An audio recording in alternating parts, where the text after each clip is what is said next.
Hi friends, అందరు ఎలా ఉన్నారు? ఇవాళ గుత్తొంకాయ కూర కర్రీ అండి. చాలా అంటే చాలా బాగుంటుందండి. రైస్లోకి, రోటీలోకి. నేను 1/2 కేజీ గుత్తొంకాయలు తీసుకున్నానండి. క్లీన్ చేసుకొని పక్కన పెట్టుకున్నాను. అందులో కావాల్సిన మసాలాలండి: పల్లీలు, 1 స్పూన్ ధనియాలు, 4-5 జీడిపప్పు అండి. ఎండు కొబ్బరి ఉంటే ఎండు కొబ్బరి కూడా వేసుకోండి. మొత్తం లైట్గా ఫ్రై అవ్వాలన్నమాట. మసాలాలు కూడా వేసుకోండి. మంచి కలబెట్టుకొని ఫ్రై అవ్వాలి. స్పూను నువ్వులు వేస్తున్నానండి. 1/2 స్పూను జీలకర్ర వేస్తున్నాను. మొత్తం ఫ్రై అవ్వాలన్నమాట. ఫస్ట్ వేస్తే అవి ఏమవుతాయంటే చిటపటలు ఆడుతాయండి. లైట్గా ఫ్రై అయ్యాక అది వేసుకోండి. అంతేనండి, పక్కన పెట్టుకోండి. వంకాయలు కట్ చేసేటప్పుడు పుచ్చులు చూసుకోండి, పుచ్చులు ఉంటాయి అక్కడక్కడ.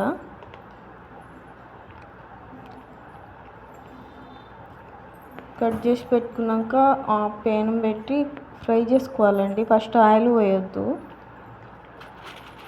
వాటర్ ఏమైనా ఉంటే వెళ్ళిపోతుంది. ఆయిల్ పోస్తే ఏమవుతుందంటే చిటపటలు ఆడుతుంది. ఇప్పుడు ఆయిల్ పోసుకోండి. ఆయిల్ పోసుకున్నాక మంచిగా ఫ్రై చేసుకోండి ఆయిల్లో. పక్కన తీసి పెట్టాను కదండి. ఇప్పుడు జీలకర్ర వేసుకుందాం. జీలకర్ర వేసుకున్నాక ఉల్లిగడ్డ, పచ్చిమిరపకాయలు వేసుకుంటున్నానండి నేను. అవి ఫ్రై అయ్యాయి కదా. ఫ్రై అయ్యాక అల్లం పేస్ట్ 1/2 స్పూను, కొద్దిగా పసుపు వేసుకొని కలబెట్టుకోవాలండి. ఇప్పుడు మనం పట్టుకున్న మిక్సీ ఉంది కదా, అది వేసుకోవాలండి.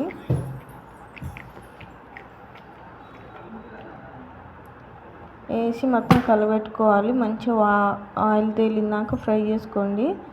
తేలిన తర్వాత ధనియాల పొడి స్పూన్ వేసుకోండి. కారం, ఉప్పు తగినంత వేసుకోండి.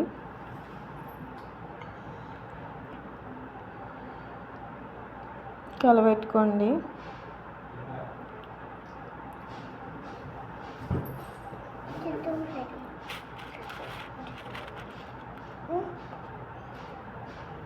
కలబెట్టుకున్నాక వాటర్ పోసుకోండి. నేను ఇందాక మిక్సీ పట్టాను కదా, ఆ వాటర్ కడిగి పోస్తున్నానండి. మళ్ళీ కొద్దిగా వాటర్ పోసుకోండి, ఎందుకంటే ముక్కలు మునగాలి కదా. చూడండి, మసులుతున్నప్పుడు ఫ్రై చేసుకున్న ముక్కలన్నీ అందులో వేసుకోవాలండి. ఏమైనా ఉప్పు తక్కువ అయినా చూసుకోండి ఇప్పుడే, ఎందుకంటే ముక్కలకు పడుతుంది కదా. ముక్కలకు పట్టి తినేటప్పుడు బాగుంటుందండి. అసలు చాలా అంటే చాలా బాగుంటుంది. చూడండి, మంచిగా అయింది. ఆ నూనె తేలినాక ఫ్రై అయింది కదా. లాస్ట్ కొత్తిమీర వేసుకొని కలబెట్టుకొని దింపుకోవడం అండి. ఎంతో